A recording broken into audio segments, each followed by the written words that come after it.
मेहंदी से रंगी हथेलियां दुल्हन जैसी कुछ बातें कहती हैं।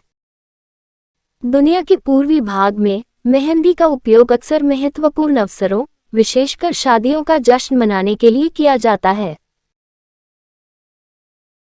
हमने पता लगाया मेहंदी का इतिहास।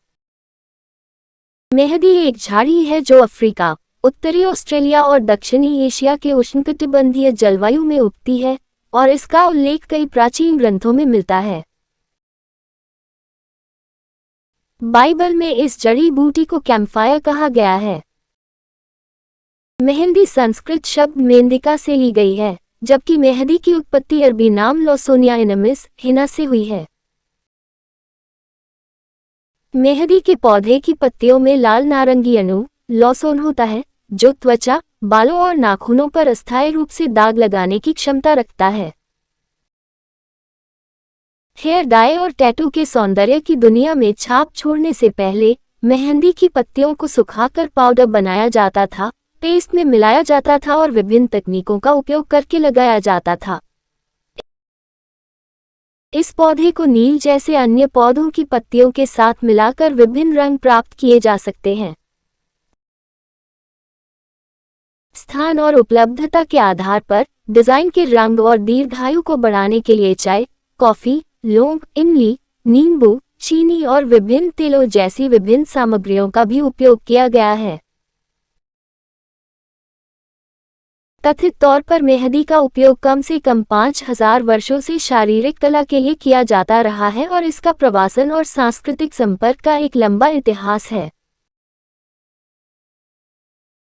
कुछ विद्वानों का दावा है कि मेहंदी के उपयोग का सबसे पहला दस्तावेज प्राचीन भारतीय ग्रंथों और छवियों में पाया जाता है, जो दर्शाता है कि कला के रूप में मेहंदी की उत्पत्ति प्राचीन भारत में हुई होगी। दूसरों का दावा है कि शरीर को मेहंदी से सजाने की प्रथा 12वीं शताब्दी में मुगलों द्वारा भारत में लाई गई थी। इसके सदियों बाद मध्य पूर्व और उत्तरी अफ्रीका में इसका उपयोग किया गया था। लेकिन न्यूयॉर्क स्थित मेहंदी कलाकार शर्मिन सामंथा के अनुसार मेहंदी लगाने के शुरुआती लक्षण मिस्र की मम्मियों में दिखाई देते हैं, जिनके बाल और नाखून मेहंदी के लाल भूरे रंग से रंगे हुए थे। भारत को निश्चित रूप से अपने प्रवासी भारतीयों के माध्यम से अपने जटिल डिजाइनों के साथ इसे दुल्हन कला के रूप में लोकप्रिय बनाने का श्रेय दिया जाता है।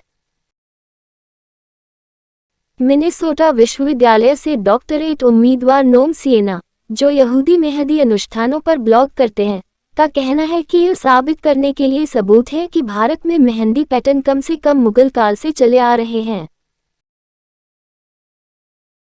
अपनी विस्तृत प्रस्तुतियों और शोध पत्रों में वह इस बात पर ध्यान दिलाते हैं कि कैसे उस समय की हर पेंटिंग में महिलाओं को मेहंदी लगी उंगलियों और दागदार हथेलियों के साथ दिखाया गया था, लेकिन यह उस समय के जटिल पैटर्न की तुलना में रंगों की अधिक ठोस धुलाई थी। दुल्हन मेहंदी का महत्व। परंपरागत रूप से दुल्हन के तनाव के स्तर को नियंत्रण में रखने के लिए मेहंदी की रात को बड़े दिन से पहले आयोजित किया जाता है।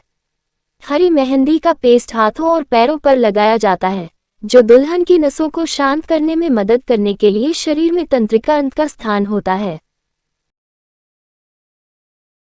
जबकि अंगों पर विस्तृत डिजाइन उकेरे जाने से यह सुनिश्चित होता है कि दुल्हन को अपने गैजेट से स्विच करना होगा और बस आज ही क्षण में रहना होगा। मूल रूप से यह शादी तक उसके घर तक सीमित रहने का संकेत देता है।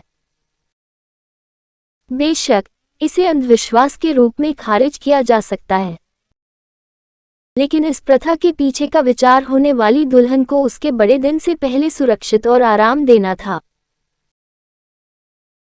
मेहंदी भी दुल्हन को उसके नए जीवन के लिए तैयार करने के लिए प्राचीन ग्रंथों द्वारा अनुशंसित 16 श्रृंगार 16 चरणों का एक हिस्सा है। इसे न केवल सौभाग्य, खुशी और सुंदरता लाने वाला माना जाता है, बल्कि इसकी खुशबू में कामोत्तेजक गुण भी होते हैं। शादी से पहले के उत्सवों में दुल्हन और उसकी करीबी महिला रिश्तेदारों और दोस्तों के लिए मेहंदी उत्सव शामिल होता है। 16 श्रृंगार। यह हिंदू परंपरा में दुल्हन के 16 श्रृंगार का एक हिस्सा मेहंदी कहलाता है। भोजन, संगीत और मेहंदी।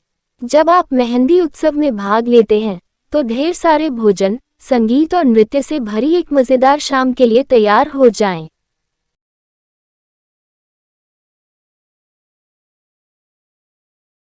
लॉसनिया इनमिस मेहंदी पौधे से उत्पादित एक डाई है। मेहंदी को ऊंचा करने के लिए क्लासिक भारतीय डिजाइन चुनना इन दिनों पाकिस्तान में चलन है। मेहंदी उत्सव की विशिष्ट छवि समन्वित नृत्य, चमकीले रंग के। अगर आपको यह वीडियो पसंद आए तो कृपया लाइक, कमेंट, शेयर करें और इस चैनल को सब्सक्राइब करें।